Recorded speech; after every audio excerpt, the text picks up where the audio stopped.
Oh, I just realized that my camera is up way too high. There we go. Alright, so last time I was filming this, I shut the door. I was probably about here. So this is where I'm at right now. And that's probably as close to the colors as I'm going to get. It looks a little oversaturated. I don't know why. Um, yeah. Let's see. Hopefully the music isn't too loud. Let's see what. Okay, so I'm on row 37. There's 104 rows. So I finished a couple rows today before I'm heading out to go visit family. It's just we ended up delaying our trip start, so. To tomorrow. Anyway, plan on going kayaking.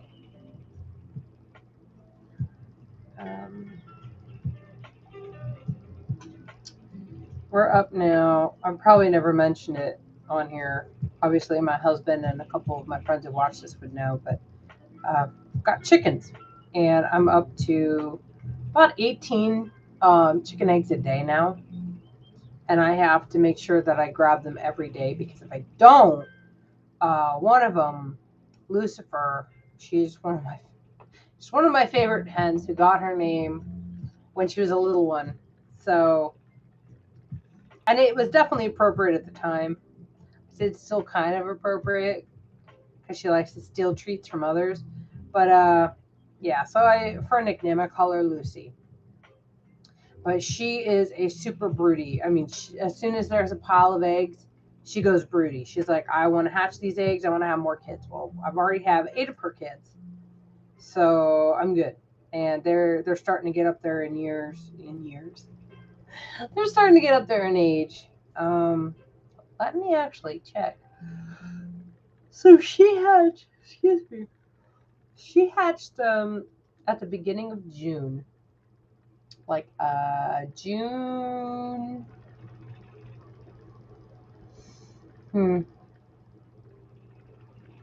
What is it? It was June 4th. Probably June 4th. June 4th to June 6th, she was hatching eggs. So they are, what, 3 months old now? Yeah, they're 3 months old now. So they've got about another 2 months before they start laying eggs. And I'm pretty sure all of them are also hens. So we do have to whittle down our rooster population. We have 4 roosters right now, and I have a strong feeling that some of them are going to become food because they've been really rough with the girls, and some of the hens have become the favorite of all of the roosters, and other hens have been completely ignored. And unfortunately, even though I have a lot of hens, um, because the roosters only seem to want to go after a couple of the hens, they're starting to lose their back feathers, which is not good for helping to keep them cool in these warmer temperatures. So, yeah. I told my husband and I told my brother, like, look, if you want to process chickens with me, I can show you how to do it. Just tell me what day you want to do it, and we can be processing them. And I was telling my husband, like, yeah, maybe we can save one of them because his personality is pretty good. But honestly, at this point, I just want all 3 of the extra ones gone. Because if I really, really need to, I can just hatch more eggs and we can have that one be the boss rooster. Roger, who's pretty much the dad of all of them right now, he is a really good rooster. When Lucy hatched her eggs out, I kept them separate for the first 2-3 weeks, just to make sure that the big hens wouldn't mess with them and to make sure that the rooster wouldn't mess with them, because my guys do eat things like little moving things like lizards. They'll try attacking a toad. I wanted to make sure they didn't think that these were food for them and that they wouldn't peck them or mess with them. Um, and yeah, when I let them all intermingle, Roger was protecting the kids from the other hens, and he was keeping an eye out for them. So he's a great rooster. He breaks up fights between the roosters and the hens. He breaks up fights between the hens. He's just an overall. He's loud. He's loud, but he's a good rooster. So I'm hoping that I will get a rooster from him that has his like personality, disposition, whatever. I do have a hen that reminds me of Lucifer, but she's even more friendly. Like I'll be cleaning out the chicken run, and she'll just jump on me and just hang around on my shoulder, which is okay until she starts pooping on me, and then I'm like, "Look, lady, you gotta go."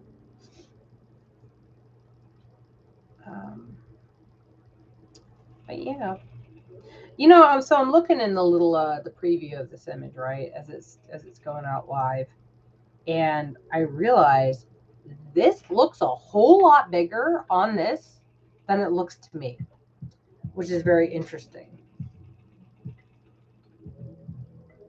And I'm assuming it's because this is closer to the camera. Yeah. So it's just a matter of perspective, but like this doesn't seem nearly that big to me. Um, only just recently started on it. I've only been working on it on the evenings or on the weekends, as is today. Um, Probably would have worked on it a little bit this morning, but I actually, when I woke up, I was like, boy, I want to go on a walk. And so around here, I've got 2 routes that I take very, very frequently. And then there's one route that I have taken once, and I was like, yeah, it was a little bit too much. But granted, when I took that, so there's 3 routes. 2 are just about the same distance, 3 miles. The other one is about 4.5 miles. And I was like 30 pounds or 25 pounds heavier when I took that last route. And after I did, I was like, yeah, I'm not doing that again. Well, today I didn't go the first, second, or third route. I went a different way. I started out taking one of the first 2 routes. And then I was like, boy, I wonder what happens if I follow this road. I was like, I'll just follow it till it ends or follow it, see where it goes. I don't really have anything else going on today, since we moved some stuff around. And I'm following it, I'm not really paying attention. I'm listening to a book. I'm playing this location-based RPG game that my husband and I play. It's called Orna. But I'm playing that, not really paying attention to where I'm going, just as long as there's a road. And then I realized, I've already gone almost 2 miles at that point. I was like, okay, well, I could turn around or I could just see where this road goes. So I pull up Google Maps and I'm like, okay, well, there's a way for me to make it back to the main road and back to the house. And I wasn't really paying attention to the distance, right? So I'm walking. Finally, it's an hour and 45 minutes from when I started is when I got back home. And I checked on Google Maps the route that I took, and it is just shy of 5 miles. So, and that's pretty, because I was playing on the phone and was just sort of walking, not really fast, but I don't know how to explain the pace. It wasn't slow, but it really wasn't that fast. It was just a purposeful pace, I guess. And I did stop a couple times to take some pictures of the scenery or the clouds, and the scenery. Really good landscape shot. So that's about right, taking an hour 45 minutes for me to go 5 miles, because my fastest time walking is like 18 minutes, 15 seconds a mile. But yeah, this is more like, 22? Yeah, something like that. Probably like 22 minutes a mile, which is definitely not the fastest. That's a little under 3 miles per hour. But again, I stopped a couple times. I went one way where I could avoid. So we have these two bridges that we have to cross to get to our house. And the bridges are just there like for when there's a whole lot of water. There's some water, these dry creeks basically. And what I did is I got off the main road and I walked down the embankment, walked that way to cross because it's dry right now because it's Texas. We haven't had that much rain lately. And I just walked that way, so I didn't have to worry about the road. Gets kind of narrow. There's no really a place for you to walk alongside it, and we get big old semis that are part of like the concrete companies around here and the gravel companies. And these things are big, and they speed by. The speed of the road is the speed limit for most of the road is like 70 miles per hour. So yeah, I don't want them to have to slow down or feel like they have to cross the street while they're driving past me to make sure we're all safe. So I just went down and walked that way. What was interesting was the smell. There was this like musky odor that kind of smells like, I guess if my dogs have peed and it's just sitting out there in the sun. I don't know quite how to explain it, but I'm pretty sure that that area is like a main thoroughfare for coyotes and other wildlife because it just smelled funny. There was this one walk I had gone on at this park slash nature trail area that they had, and I was walking by one of my dogs, and she perked up, and I smelled something, and it smells straight up like cat piss. And if you have cats, is that I don't know if that word's going to get me in trouble, but if you have cats, you know what that smells like, especially if you have male cats. And I was like, okay, there's a big old cat run here. And it was that the particular nature park has signs up warning about mountain lions. So there's probably some minor activity in the last day or so from me being there. It was just probably just going out to remark their territory, which is, good for them. But I walked all over that place, both with one of my dogs and then later by myself. And I made a point of walking down every single walkway they had there. And it wasn't even 3 miles. Like I even double backed a couple times to make sure I got every single pathway, walkway that they had. Because I was like, well, I might as well. I don't have anything going on. Nate's got the kids. I don't have to worry about this stuff. So, ouch.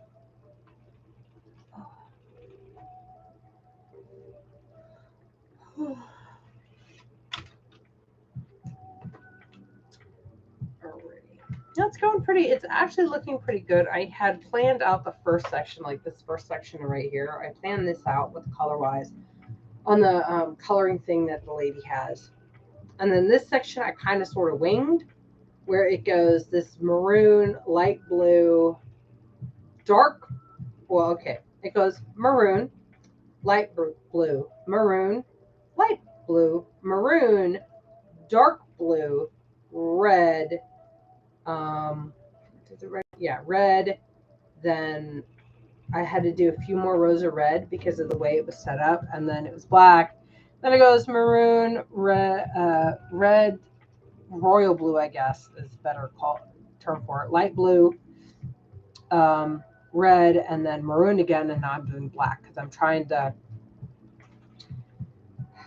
make it pop, but not be too overwhelming. So we're going to see how good I do. It's either going to be super cool or it's going to be hideous. But I have found, so I'm a member of this lady who does these patterns. I'm a member of her Facebook page. And I found that people even if they use colors that really shouldn't be used together, they still always seem to turn out really cool and like interesting and not at all hideous. Just I think because of the way the pattern is set up, like it just makes it interesting and it makes everything pop. And I've never seen a hideous version of any of her blankets that people have done. So I don't know. It's just people who are kind of like working to make it harmonious, even if they're not actively thinking they're trying to make it harmonious. I know one thing. I've never seen one of her blankets done with variated yarn that changes colors quickly. So the kinds that you can, like, if you're making a sock and you're going to use this yarn, it would pool to make, and that's a type of crocheting and knitting term is called pooling, yarn pooling, which basically the colors change so quickly over the strand that if you have a certain stitch count or a certain pattern you're following, it will make something like stripes, like perfect stripes up and down your work. Or it will make something like, what's that effect? Like a plaid, a buffalo, excuse me, a buffalo plaid type effect, which is that traditional black, red, white type color. So, um, so once I finish with this one, and what I'm doing too is I'm also looking ahead in her pattern, and in some places she'll have like, hey, I use this one color twice. Um, and I think to myself, okay, well, will it look good if I use the same color twice, or will it look better if I change it up with a different color? So with this, the row right before this black one, I've used maroon, and I used maroon twice because I knew it would look better if I used maroon twice for the next. I knew the next step would look better if I used maroon twice, because otherwise the maroon would get lost in the black if I used the black for the last row that I did in the maroon, if that makes sense. So like there's a row, so here's the blood red, there's the maroon, then there's another maroon. And that other maroon makes this pop right here. This is part of the maroon that's on top of the other row of maroon. So if I didn't have this, it would basically be like that. And then I put the black in and the maroon would just get covered. So I had to do 2 rows of maroon so it could just show up. The red, I only did 1 row of that, and that's because the stitch, the row after the blood red one, was a back post single crochet. And if you crochet, then you know that that's going to make that color pop out in the form of a ridge, which really, really just, I think, looks quite awesome. Let me see here if I can. I'll show you as soon as I finish this. I'm doing a set of 3 triple crochets to give it some height for these gaps. Okay, which of course is part of the instructions. So here we see the red. Get a little closer. See how there's like this ridge that forms right there? That's what happens when you back post, when you do single crochet in the back post single crochet, which means you go behind the yarn back here and you do your stitch back here, which then shoves, and you do it around the post of the stitch. So like here, this is 1 stitch. This is the post. This is the single or the crochet part that you might put your needle through depending on what your stage is. But if you have to do a back post or a front post, you'll go around this instead of in through the eye of the yarn. Which again, if you crochet yarn, you know what I'm talking about.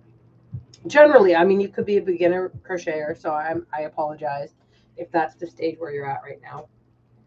And that's where I was. That's where I was. I taught myself how to crochet. I've already said this, but it's been less than a decade. And yep, it's been pretty fun. Quite like it. As you've seen, if you have watched my other ones, you've seen the doll that I made. So there's a lot of variations you can do with crochet.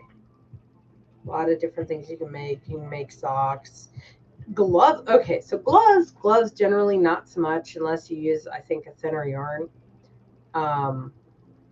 Maybe like a sock yarn or even small. I think it's like a fingering yarn. and a much smaller hook, you should be able to get it that way. But I think it's quicker and it's just easier with the way crochet is to make mittens. But you can make mittens, you can make scarves, you can make hats, you can make sweaters, you can make blankets, you know, you can make stuffed animals. Crochet is just very versatile, and I really do enjoy that part about this particular fiber craft. And I know knitting is versatile as well, but I just like the ability that if I do drop this stitch, it's not the end of the world. I can fix however many stitches dropped. I can undo this whole thing and not have to worry about affecting the previous rows. So 1, 2, 3. Yeah, the way this is I have to skip 3 stitches. That's why I keep counting. But fortunately, I'm almost done with this row, and I will hop on over to another color. In fact, I might see if I can send this link to a friend of mine who this is the blanket for. So okay, the problem I'm having is I want to take this picture. I want to take a picture of what I've gotten done so far, because it's, in terms of row count, this is over a third of the way done. However, because it's worked in the round, which means it's a circular blanket, you end up increasing your stitches as you go. So each next round, especially depending on how complicated the stitches, takes longer and longer. Sorry. Yeah. I'm playing RuneScape on the side. I don't really get a lot of time to play that, so I try and squeeze it in on the weekends if I'm working on an AFK skill. Then I can just, as I've said in prior videos, I'll listen to something, generally an audiobook or something on YouTube, and then I will have RuneScape going and I'll be crocheting. But right now the kids are with my mother-in-law and my husband, and they're having a, excuse me, grand old time, I'm sure. All right, so I've got to the end, and the instructions say to slip stitch into the starting one, which is right here. But that's only if I'm not going to change the color. So now I've got to scroll forward and see, hey, do I like the way that these colors stack, or do I want to go for another type? And in looking at it, I think another round of black would be the best to really delineate the difference between the sections of the stitches. And the next set of stitches are really going to make colors pop because of how it's set up. And in fact, after I do this round, the next round is going to be using 2 colors at the same time, which is, I don't know if I did that last time where I had to use 2 colors at the same time, but I really like doing it. It's quite fun. All right, so let me, excuse me again, I've not been talking a lot. I'm going to copy the video link and I'm going to send it to my friend, and if she watches it, she watches it, and if she doesn't, it's okay. Just if she happens to watch this in the future, remember, this is oversaturated. It is not this bright. This looks like neon red in this, from what I'm seeing on the view of this, but really it's like a blood red. It's not this oversaturated, concentrated. The blue here, this blue is probably the closest, and then this black, I'm looking at it and it looks almost like it's faded, but no, it's a black. It's black. So yeah, let me just send this real quick to you.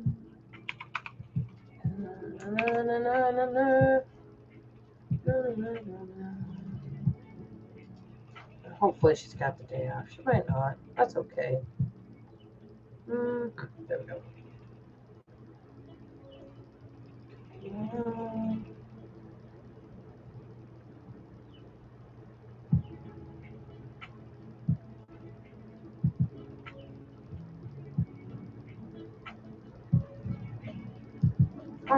Sweet.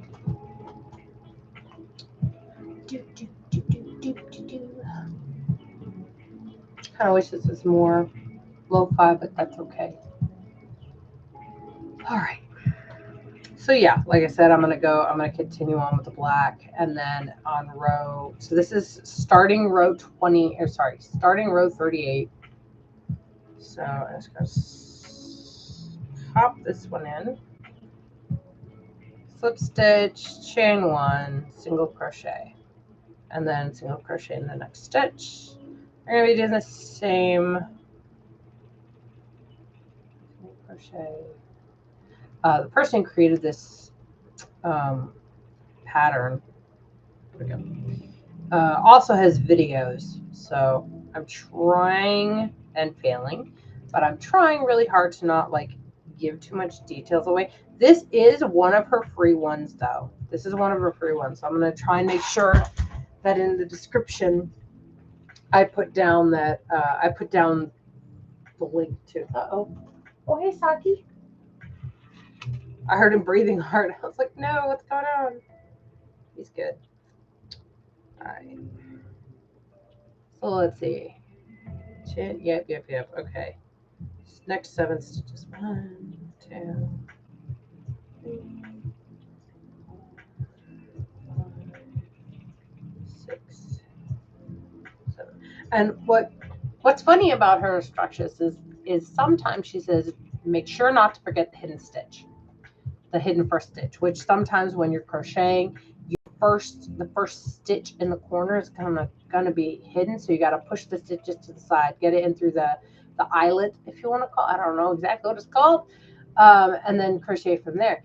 Some of the ones, even though it's kind of hidden, she doesn't say that, but it's like you got to count the spaces and be like, okay, can I get to 7, then do my next stitches and make sure I'm doing it right. But anyway, so it says that I need to skip the next 3 stitches. And it's the next 3 stitches. So then I got to go back and I got to count these and make sure I've got them right. So 1, 2, 3, 4, 5, 6, 7. Yep. So it was supposed to count the hidden stitch. Then what I'm doing is, great. I need to front post, triple crochet 3 together. So this is what I was saying. I don't know the best way to show you, but I'm going to take the hook and instead of going in through this part right here, which is like the eyelet, I'm actually, since it's the front post, the work is facing me. So I'm going to turn it. I'm going to go in on the post and then I'm going to crochet. And again, if you're familiar with crocheting, you know what 3 together means.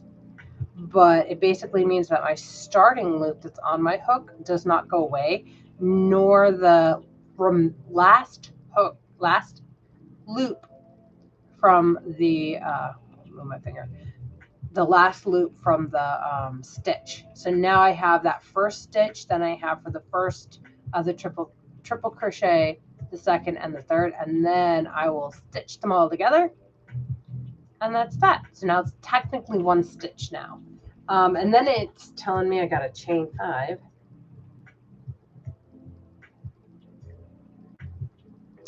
Oh no, it's not focusing. Yo, focus on me. There we go. All right.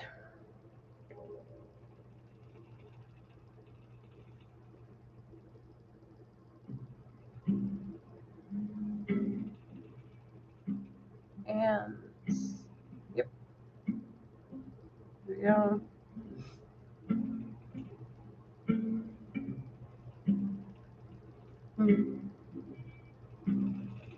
Oops.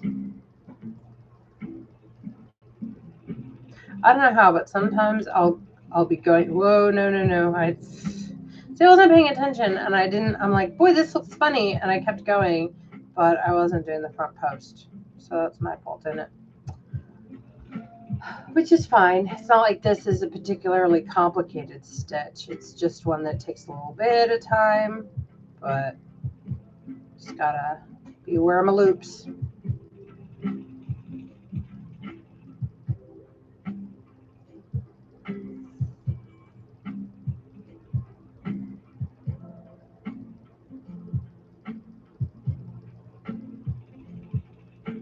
go.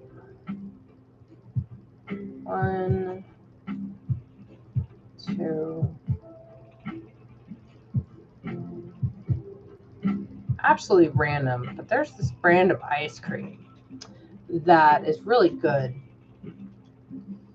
And I want to say it's called Nix, but the I is upside down. It's like an exclamation mark. And it's Swedish style ice cream. And man, that stuff is really, really good. All right, so what does it say? Chain 1, skip next 3 stitches. So 1, 2, 3. Single crochet 7 times. 3, 4, 5, 6. I shut the door because I have a fan going in the front of the door to like cut down on sound. But I'm gonna have to put it on because it is actually really hot in this room right now.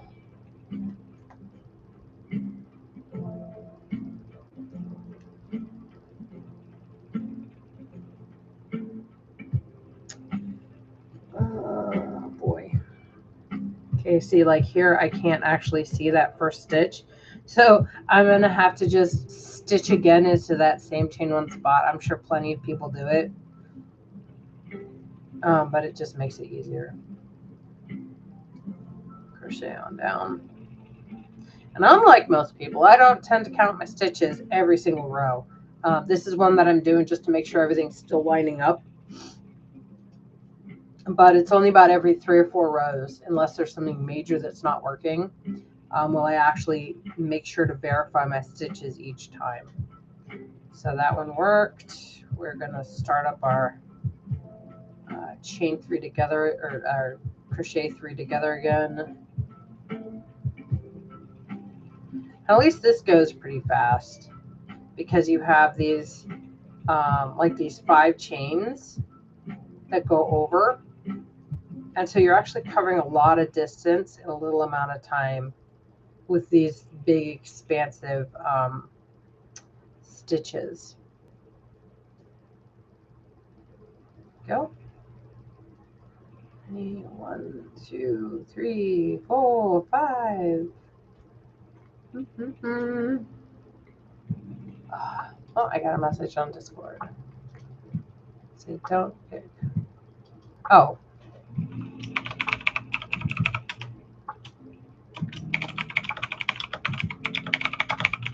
Well, I'm glad he sent me that message. So my husband and I wanted this frou-frou coffee from this place that we like to go to, and I ordered it. I went inside. No one was home. So I'm like, okay, whatever. I totally forgot about the coffee until I looked just now, and he sent me a message saying don't get the coffee. So yeah.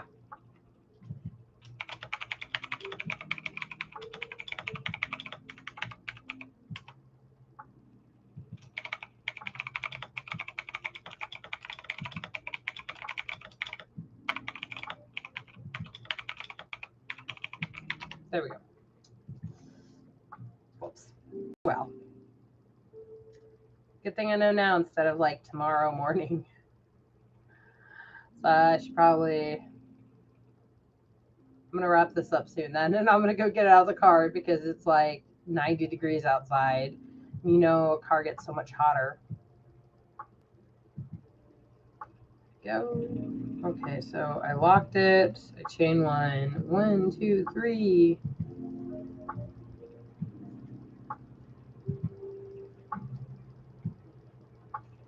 Yeah, so when I started this one today, and I'm hoping I'll be able to get some done on the road tomorrow, but we'll see.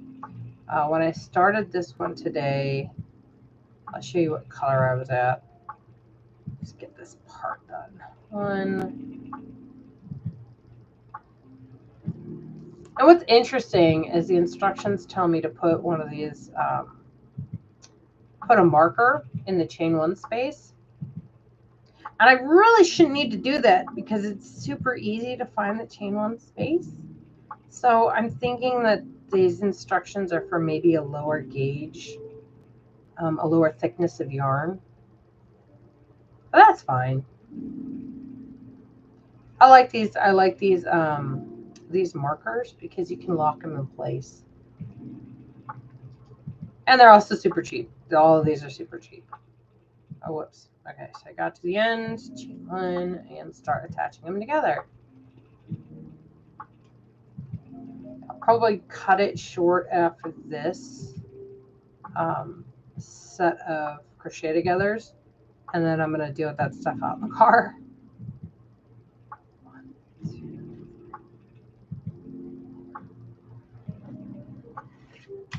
The nice part about having that long, oh no, I've got a while to go still. The nice part about going on that long walk today is, well, it was odd. So I got back at like, I don't know, just before 10:30. And I wasn't hungry, which was really weird because I hadn't even had breakfast either. 4, 5. But when I went to it's this market days that they have on the first Saturday of the month, generally. When I went to this market days and I got him his coffee, I also picked, they had this little booth that does lumpia and pancit plates, and it's really, really good. And I was like, oh, I'm hungry now. So I just got a small version of it. And it's really good. I made my own lumpia, and mine, I think, tastes maybe a little bit better or just about the same. But before anyone comes for me, I've followed a traditional Filipina recipe.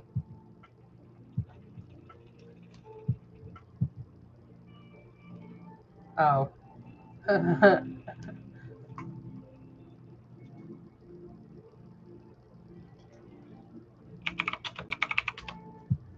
right. But it's good. Um, don't know why I think mine tastes better. Maybe it's just because I made it. I'm like, it's that whole, oh, I put a little bit of love in it, which makes it taste better. I feel like that was the one of the main plot points of like a SpongeBob movie or something, where I think it was, or it was just an episode where like he's doing this cook off with King Neptune and everyone hates King Neptune's burgers, but SpongeBob's all taste great, and it's because he puts his love into it. Yeah. Oh look, I said I was only going to do that one shell, but I ended up doing more. But that's fine. Anyway, okay, so I'll call it for now. I'll probably finish this rope in just a little bit, but I got to deal with the coffee at the car now. So, yeah, maybe next week I'll do another one. I don't know. Bye.